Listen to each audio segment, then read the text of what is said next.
Bonjour, chers auditeurs. Ici Éric Lantier au microphone et bienvenue à ce tour d'horizon du 24 janvier 2020. Eh oui, mesdames et messieurs, nous sommes en 2020.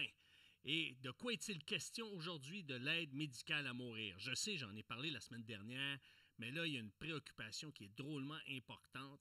C'est qui seront les prochains à être éligibles à l'aide médicale à mourir ou à l'euthanasie?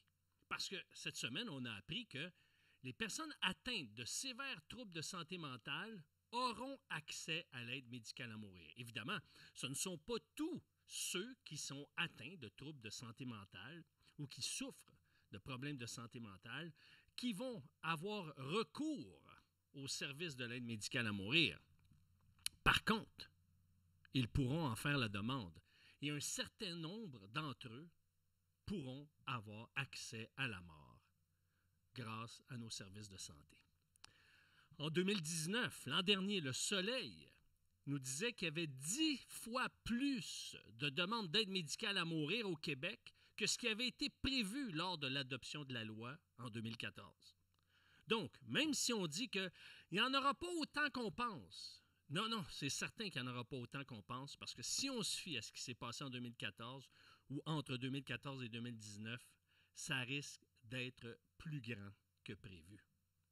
Vous savez, même Nicole Gladu, qui s'est battue devant les tribunaux pour élargir les critères de l'aide médicale à mourir, pour que justement, il y ait un plus grand nombre de personnes qui puissent y avoir recours, eh bien, elle-même s'est dite préoccupée par l'annonce du gouvernement Legault mardi, voulant que les personnes atteintes de sévères troubles de santé mentale puissent y être admises. Et c'est le Journal de Québec qui nous relatait ça. Radio-Canada nous mentionne que l'instigatrice de l'aide médicale à mourir, Mme Véronique Yvon, députée du Parti québécois, savez-vous quelle question qu'elle a posée à la ministre? Quelle garantie on a si le Collège des médecins adopte des critères au mois de mars et qu'il décide dans un an de les modifier?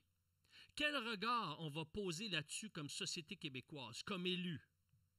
Imaginez, celle qui a compris, qui a vécu tout le processus pour qu'on puisse arriver en tant que société québécoise à avoir recours à l'euthanasie, à l'aide médicale à mourir, elle se pose des questions, puis elle comprend très bien qu'il n'y a aucune garantie qui va empêcher l'État d'élargir davantage. Donc, qui seront les prochains éligibles? Est-ce que ça va être les enfants?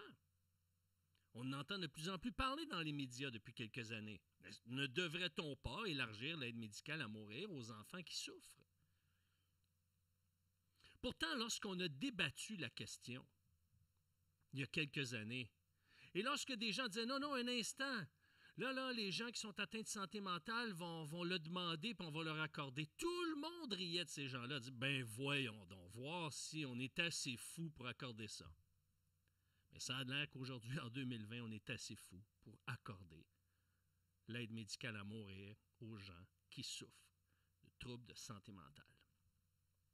La presse mentionnait que la directrice générale de la Société québécoise de schizophrénie, Alice Charaste, eh bien, la presse mentionnait qu'elle est inquiète. Qu'est-ce qu'elle dit, cette directrice générale de la Société québécoise de schizophrénie? Là, c'est pas n'importe qui, là. Elle dit « On craint que ça enlève de l'espoir aux personnes atteintes et à leurs familles, parce qu'il y a moyen de bien vivre la schizophrénie. » Moi, je connais personnellement des gens qui souffrent, plus qu'une personne, et qui réussissent à faire leur place dans la société. Je connais une personne en particulier qui a travaillé fort, qui a élevé ses enfants, qui s'est bâti un avenir, qui a réussi à faire sa place, malgré ses problèmes de santé mentale. Et ce qu'elle dit, cette Mme Charras, c'est que est-ce que toute l'aide va avoir été fournie, l'aide nécessaire, parce que, justement, avoir accès à un psychiatre, c'est très difficile au Québec. Et les organismes communautaires sont sous-financés. Donc, elle se questionne, dit pourquoi on ne met pas plutôt de l'énergie à ce que ceux qui ont des problèmes de santé mentale, ceux qui souffrent de schizophrénie, par exemple, puissent avoir accès à des meilleurs soins pour qu'ils puissent être en meilleure posture. Mais ce n'est pas dans cette direction-là que l'État québécois veut aller. Alors, je vous invite à écrire vos commentaires en bas de la page sur Décentré.